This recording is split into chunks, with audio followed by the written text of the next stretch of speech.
Panahon na naman ng Semana Santa, subalit naunawaan ba natin ang kahulugan nito sa ating buhay? Saan nga ba nagsimula ang Semana Santa? Alamin natin ang kasagutan sa report ng aming kasamang si Bianca Piedad.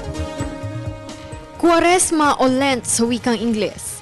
Sa panahong ito, puspusan ang pagdarasal, pagsisisi, sakripisyo at paggawa ng mabuti ng mga Kristiyano para paghandaan ng Easter Sunday o pagkabuhay.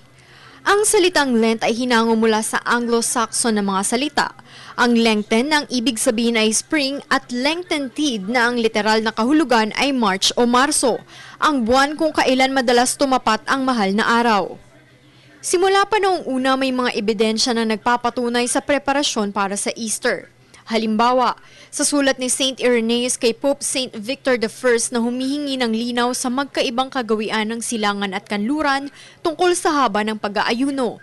Base sa kasaysayan ng simbahan, merong nag-aayuno ng isang araw hanggang 40 oras. Nang isalin ito ni Rufino sa Latin mula sa salitang Griego, ininterpret ang 40 hours bilang 40 araw at 24 oras kada araw na pag-aayuno. Ang Ash Wednesday ay nagsisilbing hudyat ng pagsisimula ng 40 araw na ito. Si Pope Saint Gregory naman ang nagpalabas ng kautusan na dapat walang kumain ng karne at lahat ng bagay na galing dito, gaya ng gatas, keso at itlog. Kailangan din na isang beses lang kada araw kumain, maaaring alas 3 ng hapon o sa gabi.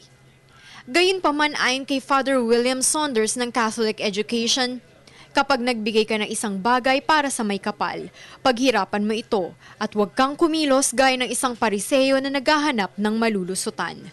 Para sa Telebisyon ng Bayan, Bianca Piedad.